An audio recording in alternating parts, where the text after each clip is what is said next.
ఇప్పుడు సోషల్ మీడియాలో మాట్లాడేది ఎలా ఉందంటే ఏదో వాక్ స్వతంత్రం ఉంది కదా అని నోటుకొచ్చినట్టు ఎక్కడ పడితే అక్కడ చాలా వల్గర్గా మాట్లాడడం, అది కూడా కొంత అవతల వాళ్ళ మనోభావాలు దెబ్బతీసేటట్టుగా మాట్లాడడం, ఇవన్నీ కూడా చూస్తున్నాం.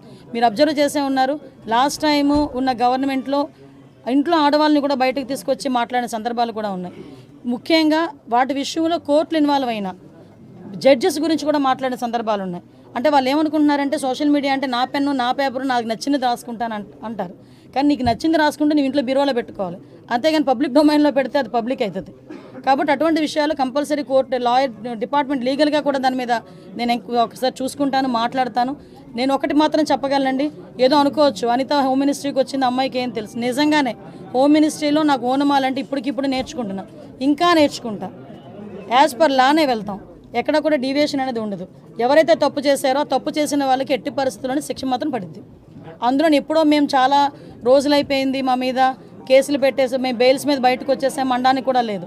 ఆల్రెడీ బెయిల్ మీద బయటకు వెళ్ళిపోయిన వాళ్ళని కూడా తీసుకొచ్చి మళ్ళీ కేసులు ఓపెన్ చేసే పరిస్థితులు కూడా చాలా ఉన్నాయి, వాళ్ళు అదే రకంగా ఉంటే కనుక.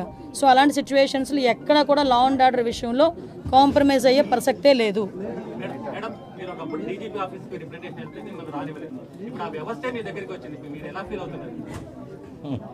తలరాత అంటారు కదా, రైట్. ఒకటేంటంటే అలాగని కాదు, నేను చాలా సందర్భాల్లో చెప్పాను. నేను ఇప్పటికే చెప్తున్నా, డీజీపీ ఆఫీస్కి వచ్చినప్పుడు వాళ్ళు ఎంటర్ చేసి ఒక రిప్రజెంటేషన్ తీసుకుని ఉంటే మహా అయితే పేపర్లో ఎంత కోలం పడేది. మీరు అక్కడ ఆపి నానా యాగి చేసిన తర్వాత ఆటోమేటిక్గా అవుతుంది, ఫ్రంట్ పేజ్లోకి వస్తుంది. అంత అవసరమే ఉంది. మీరు తీసుకెళ్ళిన తర్వాత మీరు చేయాలా చేయలేదా బుట్టదాకలు పడేస్తారు తర్వాత విషయం. ముందు ఒక పబ్లిక్ రిప్రజెంటేటివ్ వచ్చినప్పుడు కానీ పబ్లిక్ వచ్చినప్పుడు కానీ ప్రతి ఆఫీసరు కూడా అది ఏంటి అన్నది రిసీవ్ చేసుకోవాలి. మీకు తెలియదు, లాస్ట్ 5 yearsలో కలెక్టర్ దగ్గరికి వెళ్తా ఉంటే కలెక్టర్ కనిపించేవాడు కాదు, సిపి దగ్గరికి వెళ్తా ఉంటే సిపి కనిపించేవారు కాదు. అంటే వాళ్ళు నేను తప్పు పట్టట్లే, బయట నుంచి వాళ్ళకి వచ్చే ఆర్డర్స్ అలాంటివి. హోమ్ డిపార్ట్మెంట్ని అన్ని డిపార్ట్మెంట్ని ఒక మనిషి గుప్పెట్లో పెట్టుకున్నాడు, అందువల్ల వాళ్ళకి కూడా ఫ్రీ హ్యాండ్ లేదు. నేను లిటరల్లీ డిపార్ట్మెంట్ వాళ్ళని కూడా నేను తప్పు పట్టట్లే, వాళ్ళు కూడా పై అధికారులు ఏం చెప్తారు అది చేయాలి తప్పించి వాళ్ళు ఇండివిజువల్గా చేసే పరిస్థితి లాస్ట్ 5 yearsలో లేదు. ఎంత దారుణం అంటే నేమ్ బోర్డు అనేది వాళ్ళకి ఇచ్చే ప్రైడ్. మీరు పెట్టుకోగలరా నేమ్ బోర్డు? నేను పెట్టుకోగలనా నేమ్ బోర్డు గుండ్ల మీద? అది ఓన్లీ పోలీస్ డిపార్ట్మెంట్కి ఒకరికే సాధ్యం.